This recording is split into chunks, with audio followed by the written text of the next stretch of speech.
Super six లో ఉన్న పథకాలు అమలుకు చేయకపోతే కూటమి ప్రభుత్వంపై కేసు పెట్టొచ్చా? నమస్కారం అండి.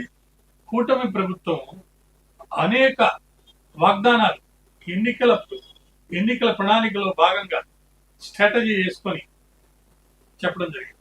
వాటిలో మరి ముఖ్యంగా తల్లికి వందనం, అన్నదాత సుఖీభావ పథకాలు సూపర్ సిక్స్ లోకి వస్తాయి. అయితే ఈ రెండు పథకాలకు సంబంధించి మొన్న జరిగినటువంటి కాగ్ నివేదిక సమావేశంలో చంద్రబాబు నాయుడు గారు ఒక ప్రకటన చేశారు. మన పరిస్థితి బీహార్ రాష్ట్రం కంటే అధ్వానంగా ఉంది. మరి ఆ పరిస్థితుల్లో చాలా పథకాలు, మరి ముఖ్యంగా ఆర్థిక పరిస్థితి మన రాష్ట్రానికి బాగలేదు కాబట్టి సంక్షేమ పథకాల్లో సూపర్ సిక్స్ హామీలపై ఆయన చేసిన ప్రకటన విన్నప్పుడు ప్రజల్లో వాగ్దానాలు అమలు చేయకపోతున్నాడు, వాగ్దానాలు అమలు చేయడం లేదు కాబట్టి చట్టపరంగా ఈ మీద అది ఈ కూటమి ప్రభుత్వం మీద కేసులు పెట్టేదానికి ఏమైనా అవకాశం ఉందా అని ఆలోచన అనేది వచ్చింది. ఇక్కడ 2-3 విషయాలు ఆయన మాట్లాడేటప్పుడు కేంద్ర ప్రభుత్వం ప్రత్యేకంగా పోలవరానికి సంబంధించి కొంత డబ్బు 12,750 కోట్లు ఇచ్చారు. అమరావతికి సంబంధించి 15,000 కోట్లు, విశాఖపట్నం స్టీల్ ప్లాంట్ కి సంబంధించి 11,114 కోట్లు. మనకు రెండు కళ్ళు పోలవరం మరి అమరావతి 2 కళ్ళు అనుకుంటున్నాం. 3వ కన్ను విశాఖ స్టీల్ ప్లాంట్ అండి. మనకు సెంటిమెంట్ తో కూడింది. ఎందుకంటే మేము కూడా చిన్నప్పుడు విశాఖ ఉక్కు ఆంధ్ర హక్కు అని చెప్పి పోరాటం చేశారు. అది సెంటిమెంట్ తో కూడుకుంది. మరి ఈ మూడిటికి ఇచ్చిన పథకాల సొమ్ముని మళ్ళీ ఇచ్చి సంక్షేమ పథకాలకు ఇచ్చేస్తే ఈ 3 కుంటుపడిపోతాయి. అమరావతి ఏర్పడదు, పోలవరం రాదు, విశాఖపట్నం స్టీల్ ప్లాంట్ లో ఇబ్బందులు వస్తాయి. కాబట్టి వీటికి సంబంధించి నేను ఎటువంటి మార్పులు చెయ్యను, ఆ డబ్బుని ఖచ్చితంగా వాటికే నేను ఖర్చు పెడతాను. కొంచెం ఆర్థిక పరిస్థితి మెరుగైన తర్వాత ఈ సూపర్ సిక్స్ కానీ ఇతర సంక్షేమ పథకాల గురించి నేను ఖచ్చితంగా చూస్తాను. వాటిలో ముఖ్యంగా తల్లికి వందనం, అన్నదాత సుఖీభవ, అవి కాకుండా మళ్ళా ఆర్టీసీ కానీ ఇవన్నీ వీటి పరిస్థితి సామాన్య ప్రజలు చాలా నిశ్చితంగా చూస్తున్నారు. ఈ చేస్తాడా లేదా. అయితే ఆర్థిక పరిస్థితి ఘోరంగా దెబ్బతినప్పుడు ఎన్నికల్లో ఎందుకు వాగ్దానాలు చేశారు?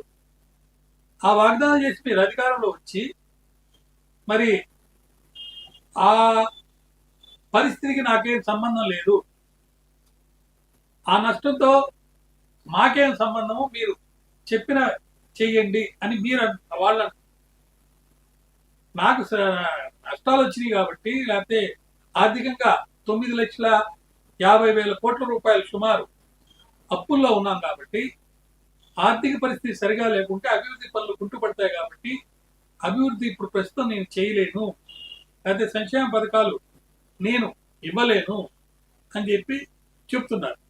అయితే దీనికి సంబంధించి ఒక మాట అన్నారు, ఈ దెబ్బతిన్న ఆర్థిక వ్యవస్థ, ఆర్థిక పరిస్థితి మెరుగుపడితే కొంచెం సమయం ఇస్తే దాన్ని మెరుగు చేసి తర్వాత సంక్షేమ పథకాల అమల్లో వెనకడ వేసే ప్రసక్తే లేదని చెప్పి ఈ పరిస్థితి మనం గమనించినప్పుడు ఆయన ఏదైతే ప్రామిస్లు కూటమి తరపున చేశాడో ఒక విధంగా నేను చేయలేకపోతున్నాను, వాయిదా వేస్తున్నానని చెప్పడం జరిగింది.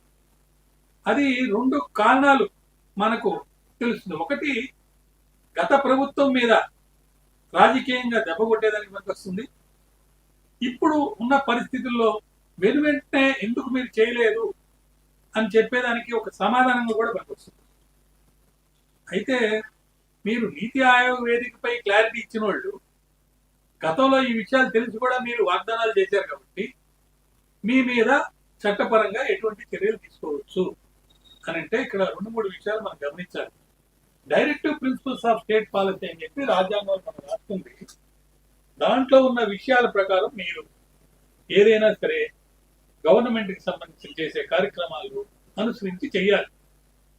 ఒకవేళ చేయలేనంత మాత్రాన కోర్టుకు వెళ్ళి అలానే చేయండి అని అడిగే హక్కు ప్రజానీకానికి లేదు.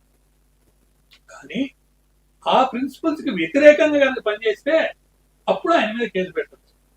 తల్లికి వందనం ఇస్తానని చెప్పి ఆ తల్లికి వందనం అనే కానీ లేకపోతే రైతులకి దాన్ని ఏమంటారు రాయితీలు, తల్లికి వందనము, అన్నదాత సుఖీభావం, ఈ రెండు కార్యక్రమాలు చేయకపోగా రైతుల దగ్గర ట్యాక్స్లు వేయటం, తల్లి దగ్గర మళ్ళీ ట్యాక్స్ తీసుకోవడం, అటువంటి కనుక చేస్తే అప్పుడు ఏదైనా కేసు పెట్టచ్చు. కానీ ప్రస్తుతానికి ఆయన ఉన్నట్టుగా ఆర్థిక పరిస్థితి సరిగా లేదు, మెరుగైతే నేను చేస్తానని చెప్తున్నాడు. కాబట్టి ప్రజలు దీన్ని అర్థం చేసుకోవాలి. చీటింగ్ కేసు కానీ ఇంకే ఇతర కేసులు కానీ రాజ్యాంగ పరంగా కానీ ఏ చట్టపరంగా కానీ వేసే హక్కు లేదు.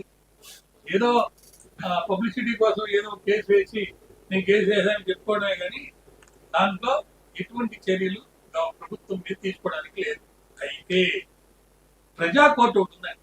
మీరు చూశారు, గత ప్రభుత్వంలో ఎవరైతే తిట్లదండకం చేశారో గుడివాడ కాడి నుంచి రోజా చిత్తూరు జిల్లాలో ఏదో ఉంది నగిరేరు, అక్కడ దాకా ఆ దండకం చేసిన వాళ్ళందరినీ ఇంటికి పంపించారు. ప్రజలు కూడా ఒక గంట కనిపెడతానే ఉంటారు, ఈ నిజంగా డబ్బులు లేక ఇవ్వటం లేదా, లేకపోతే ఈయన రైతు వ్యతిరేక. అప్పుడు ఎలక్ట్రిసిటీ కోసం రైతుల్ని ఈ అబిట్స్ లో ఫైరింగ్ జరిగి చంపేయడం జరిగింది. కాబట్టి ఈ ఆసక్తికర వ్యాఖ్యలు అనేవి ఖచ్చితంగా ప్రతి వాడు కూడా ఆంధ్ర రాష్ట్రంలో ఆలోచిస్తూ చూస్తూ ఉన్నారు. అయితే ఇక్కడ ఒక గమనించాల్సిన విషయం ఏంటంటే ఆ చంద్రబాబు వేరు, ఈ చంద్రబాబు వేరు. అప్పట్లో ఈయన ఒక విధంగా చెప్పాలంటే ఒక ఎకనామిక్ ప్రొఫెసర్ లాగా చేశాడు.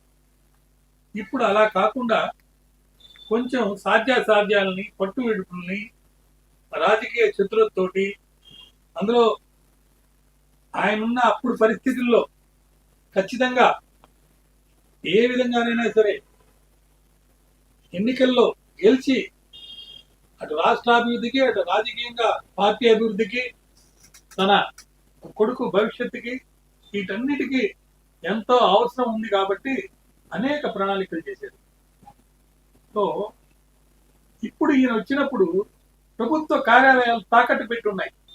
బీహార్ కంటే అధ్వానంగా ఆర్థిక పరిస్థితి ఉందని చెప్పి చెప్తున్నారు. ఒక పక్క తెలంగాణతో పోటీ. మన దావూస్ లో కూడా తెలంగాణ ప్రభుత్వం తెచ్చుకున్న 1,73,000 కోట్లు తెచ్చుకుంటే అక్కడ సంతకం పెట్టకుండానే ఒక్క ఒప్పందం లేకుండానే రావడం జరిగింది. ఇవన్నీ మనం గమనిస్తున్నప్పుడు ఖచ్చితంగా రాబోయే రోజుల్లో ప్రతి చిన్న విషయాన్ని అటు రాజకీయంగా కానీ, సామాజికంగా కానీ, ఆర్థికంగా కానీ ఆలోచించి ఒక అవగాహనకు వచ్చి ప్రజా కోర్టులో మళ్ళా ఒక 4 సంవత్సరాల తర్వాత ఎన్నికలు వచ్చినప్పుడు ప్రజలు ఏ విధంగా స్పందిస్తారని అందరూ వేచి చూడాల్సింది. నమస్కారం.